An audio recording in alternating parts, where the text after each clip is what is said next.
Chase McLaughlin's 65-yard field goal just before halftime was the kind of play that rewrites the highlight reel for a kicker and inserts his name into every conversation about clutch leg strength and situational guts.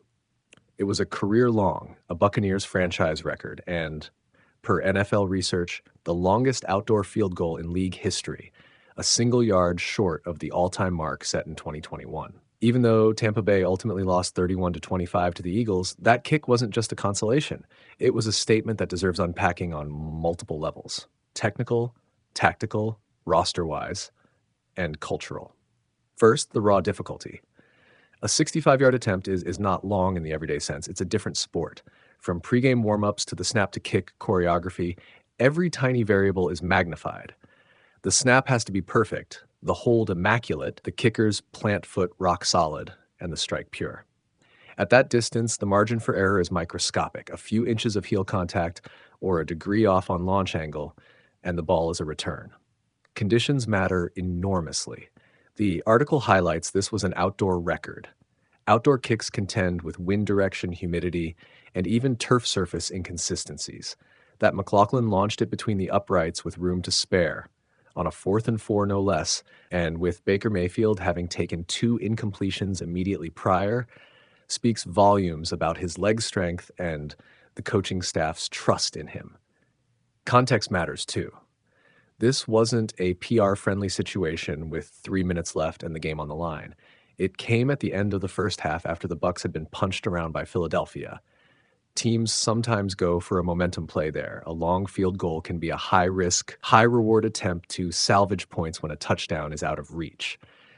The decision to let McLaughlin attempt a 65-yarder says the staff believed either the kicker's leg or the game script justified the risk. When it succeeds, the psychological lift is enormous. The offense returns to the locker room with 7 points irrefutably added. Players get a jolt, and fans have a highlight to cling to. When it fails, the play becomes a momentum swing for the opponent. In this case, it paid off in the moment, even if the final score didn't. How does that affect the player and the team going forward? For McLaughlin, the kick does 2 things. One, it increases his leverage, not just in contract discussions, but in the coaching staff's day-to-day decision-making. A kicker who has demonstrated he can hit from 65 is a different asset in late-game calculus. Coaches can be more aggressive on long 4th downs or attempt field goals from distances conventional kickers wouldn't touch. 2, it enhances his confidence, which is crucial for a position that thrives on repetition and composure. Confidence can be contagious. Special teams units with a kicker who is trusted on long tries often play with less anxiety in clutch moments. For the Buccaneers, the record kick points to a broader strategic axis. Can this team lean into special teams as a real source of scoring and momentum? The first half of the game, per the recap, was one-sided in favor of the Eagles, including a series of turnover-creating and explosive defensive plays that put Tampa Bay on its heels. In that environment, a special team success is not trivial. Coaches often say you don't want a game to be decided by special teams, but the truth is, many games are. If the Bucs can consistently turn field position and long kick reliability into scoring opportunities, they mitigate offensive hiccups. That said, special teams can't be a band-aid for structural problems on offense or defense. There's also a roster and evaluation angle. Kicking in the NFL is a merciless market. Veterans are expensive, rookies are volatile, and one miss can overshadow a season's worth of makes. A showpiece like a 65-yarder raises McLaughlin's stock and could stabilize the position for Tampa Bay this season, preventing the churn that plagues teams who try to rotate kickers mid-year. It also buys the coaching staff goodwill. Trust is currency, and a coach who backs a player on a risky call and gets rewarded can lean on that player in later tight situations. If McLaughlin had missed, there might already be calls for auditioning alternatives. The make quiets that conversation at least temporarily. But let's not romanticize it into a cure-all. The Bucs still lost the game. The Eagles' dominance on defense and special teams, blocked punt return TD on the opening drive per the recap, set a tone that a single long field goal couldn't erase. That's the sobering takeaway.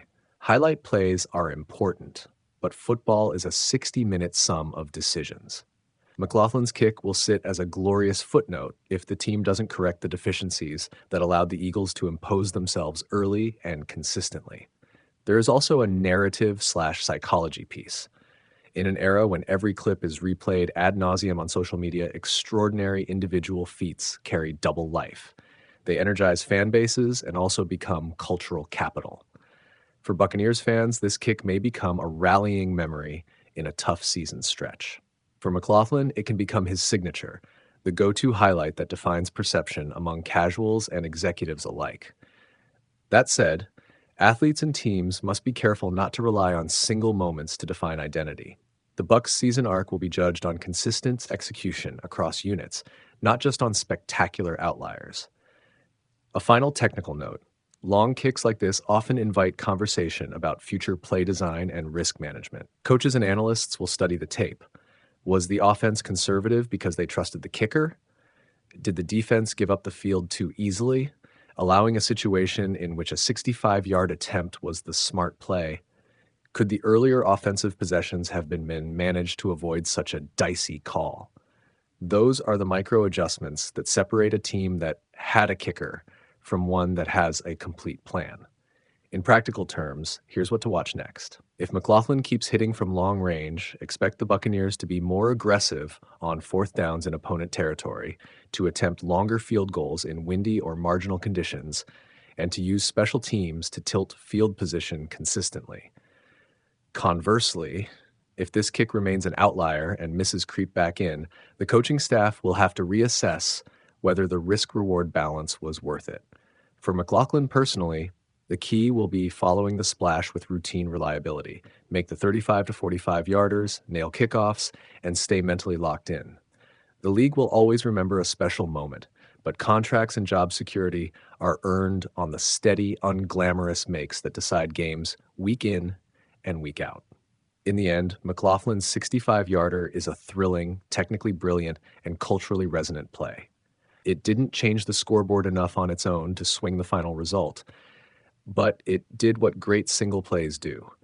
It altered the arc of the narrative for a night, gave a franchise highlight to remember, and provided a tactical option that the coaching staff can, and probably will, factor into future decisions.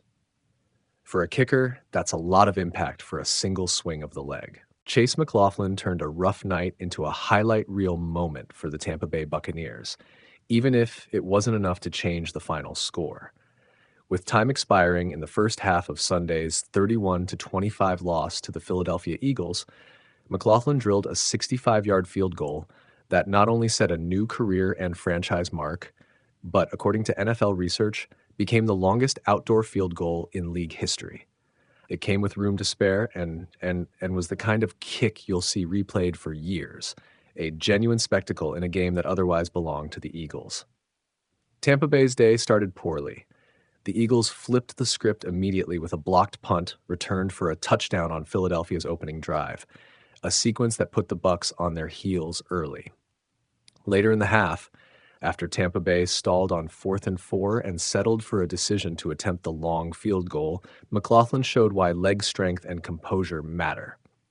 He sent the ball through the uprights from 65 yards out, a club record and a remarkable answer to a first half that featured far more defensive dominance than offensive rhythm for the Bucs. That kick came 1 yard short of the NFL's all-time record, the 66-yard mark set in 2021, but it still stands as a massive individual accomplishment, the longest outdoor attempt to find the uprights in league history, per the research cited. It also served as a morale boost. Later in the fourth quarter, McLaughlin added a 58-yard field goal, keeping Tampa Bay within striking distance in an otherwise uphill comeback attempt. But big kicks can't erase other mistakes.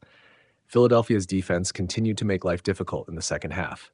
The Eagles forced multiple turnovers and stopped Tampa Bay on critical fourth downs. A late interception in the end zone and another stalled drive after a big defensive play ultimately sealed the outcome for Philly, who improved to 4-0 on the season. For the Buccaneers, the loss stings, but McLaughlin's leg gives the coaching staff something tangible to celebrate and something to build on. A kicker capable of 65-yard range changes late-game calculus Coaches can think differently about field position decisions and fourth down gambles when they trust the leg behind the ball.